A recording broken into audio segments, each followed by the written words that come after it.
সর্বোচ্চ মন্ত্রী চট্টগ্রাম বিভাগ থেকে সবচেয়ে কম সিলেটে।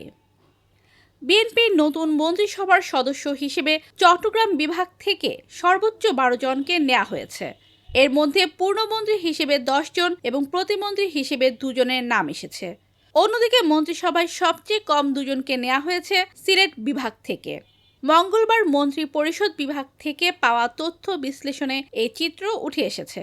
এতে দেখা যায় চট্টগ্রাম বিভাগ থেকে মন্ত্রী হলেন আমির খসরু মাহমুদ চৌধুরী অর্থ মন্ত্রণালয়, সালাউদ্দিন আহমেদ স্বরাষ্ট্র মন্ত্রণালয়, কাজী শাহ মোফাজ্জেল হোসেন কায়কোবাদ ধর্ম বিষয়ক মন্ত্রণালয়, আব্দুল আউয়াল মিন্টু পরিবেশ বন ও জলবায়ু পরিবর্তন মন্ত্রণালয়, শহীদউদ্দিন চৌধুরী অ্যানি পানি সম্পদ মন্ত্রণালয়, জাকারিয়া তাহের গৃহায়ন ও গণপূর্ত মন্ত্রণালয়, দীপেন দাওয়ান পার্বত্য চট্টগ্রাম বিষয়ক মন্ত্রণালয়, আনম এহসানুল হক মিলন শিক্ষা মন্ত্রণালয় এবং প্রাথমিক ও গণশিক্ষা মন্ত্রণালয়, মোহাম্মদ আমিনুর রশিদ কৃষি মন্ত্রণালয়, মৎস্য ও প্রাণী সম্পদ মন্ত্রণালয় এবং খাদ্য মন্ত্রণালয় ও ডাক্তার খলিলুর রহমান পররাষ্ট্র মন্ত্রণালয় টেকনোক্র্যাট।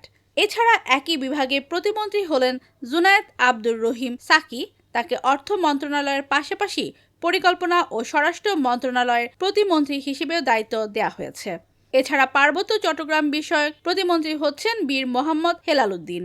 আর সিলেট বিভাগ থেকে মন্ত্রী হলেন আরিফুল হক চৌধুরী শ্রম ও কর্মসংস্থান মন্ত্রণালয় এবং প্রবাসী কল্যাণ ও বৈদেশিক কর্মসংস্থান মন্ত্রণালয় ও খন্দকার আব্দুল মোক্তাদির বাণিজ্য মন্ত্রণালয়, শিল্প মন্ত্রণালয় এবং বস্ত্র ও পাট মন্ত্রণালয়।